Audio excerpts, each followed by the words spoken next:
Okay guys, I'm going to take you through a little bit of how I work, how we set this up, and we'll get into this big build, but I'm not actually going to build anything in this first video. This is going to be some introductory stuff, and just to give you a glimpse at what I do when I get ready to think about a big build. So I know I in the teaser I said this was going to be Taste of Italy, so I'm going to expand on that a little bit and tell you a little more about what I'm going to do. What you're looking at, what I wanted to go after was some kind of Tuscan influence, and what that is Tuscany is a region in central Italy. So you got northern Italy up here, and this region here is Tuscany. It's got a very rich history. It's got a very rich architectural and artistic influences in it, and there's just a lot to know. Now, one of the things I like to do when I start looking at this stuff is actually learn a little bit about the history of the area that I'm being influenced from, and take some references of architecture and areas that give me ideas of things I want to do. So I'll give you guys a little bit of background at Tuscany.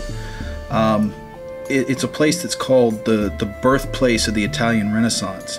It includes cities like Florence, Siena, and Pisa. Not pizza, Pisa. It's real famous for its food and wine. It has a lot of medieval villages still standing and still occupied and still being used, and they're real.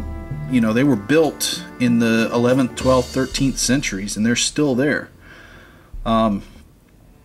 People like Donatello, Michelangelo, Botticelli, Petrarch, Dante, all these people are from this area. So there's a lot of cultural history here. 4 of the major schools of art are from this area. So this is kind of where I was going to base my my work. Now, I'm talking about, I'm just going to take influence from this. I'm not going for historical accuracy. So I may bring in little bits and pieces from other architectures that I like, but this is kind of the base of my influence. So then I go start looking at some reference photos from here, and this is actually one of the medieval cities or villages that's in the Tuscan area. And one of the first things I notice about these types of architectures is, if you look in the village, I don't know how well you can see that, but every house is different. There's not like a row of brownstones or, you know, cookie cutter houses or something like that. There's a lot of individualism in these houses, in these buildings. They also use a lot of tile roofing. You don't see a lot of thatch roofing around here. A lot of tile, a lot of nice stonework, a lot of really beautiful plaster work. So I just gathered a bunch of reference photos from this area, just to get a glimpse at the architectures and stuff. So I kind of had an idea in my mind, and so I go to the web and just research this architecture. I like to do that because I feel like I like my pieces to actually be able to tell a story without actually having any miniatures in it. And I figure if the terrain can tell a story all by itself, then it's really, really good terrain. So in order to do that, I like to understand, how did these people live in these houses? Why are they built the way they're built? What was going on politically and geographically at the time? What kind of geography are these houses built on? Is it mountainous? Is it rolling hills like Tuscany? What kind of things do these people have to deal with? And so that helps me understand what I'm building much better, and I can get into it. So that's just kind of a glimpse of what I do when I get ready to think about a bigger build, and plan those things. So let me get set up, and I'll kind of give you a glimpse at, or show you what we're going to be building here with this. Okay guys, sorry if the history lesson bored you to tears, but I mean, if you want to find out how I do it, that's how I do it. So I'm going to take a look at what I do next after I've kind of gotten my inspiration, my influence, and I kind of figure out a general idea of what I do.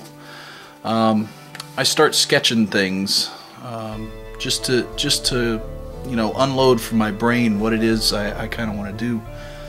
So I just took some general ideas here and started sketching out, and then I said, okay, I think I eventually want to build like an entire village of this, but I can only do one thing at a time. So what I'm going to do, I'm going to start with this right here. So what we're going to be doing, and it's going to take a while, is we're going to build something akin to this. Now this is a cruddy little drawing, but it's just kind of a sketch to get a basic idea of where we're going with this.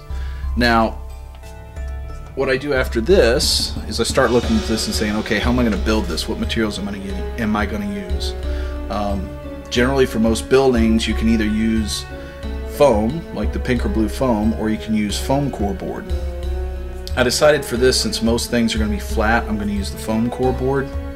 It's easier for me to put together and not to cut out. It's a little bit lighter weight, you know, it's 3/8 of an inch thick. My foam is 3/4, so I'm going to use foam core for most of this. I will be using some of the pink foam for some of it, but anyway, we're going to go with that. So you can see I've got numbers all over here. What I did after I decided, you know, I kind of look at this and say, okay, what pieces am I going to need? And then I decide on a scale. Get some graph paper and start drawing things out for plans. So the scale I decided on is a 1/4 inch scale, which basically means 1 inch is 4 feet. How did I decide that? Well, I basically just got a D&D mini that I happen to have, which is roughly a 28 mil figure. Should be close enough for most things. And you know, I put him down on some paper and drew a door out around him and said, okay, I know that most doors are almost 7 feet tall. Most standard doors are almost 7 feet tall. This human figure should be around 6 feet tall. And so then I just got out a ruler and measured, okay, how many inches is this guy, and about what do I need. Now, he's not exactly the 1/4 inch scale. I mean, 28 millimeter 1/4 inch is not going to come out right exactly, but it was close enough. So I printed out some graph paper. You can actually print out different graph papers for free online at Comptech, and I'll try to put a link down in my description so you can go there. It's really, really nice to be able to have graph paper that is exactly what you need. So I've got a 4 square to 1 inch graph paper here, and I just look at my original drawing and start coming up with the pieces I'm going to need to cut out and make a pattern. So this is drawn to scale. I put the numbers on here to match the pieces on my sketch, so I know how it's all going to go back together. So what I'm going to do next, basically, now you know, I just draw out all the pieces of foam core I'm going to need, and then I'm going to tack these to a piece of foam core board and slice them out. It's that simple. Then we go back and we put them together. So that's kind of the planning stage there. So you guys have gotten an insight into how I go about doing this. So the next video, what we'll be doing is I'm going to go ahead and cut out the foam core board, and then I'm going to kind of take you through some of putting the basic pieces together. Thanks for watching, guys, and have a great day.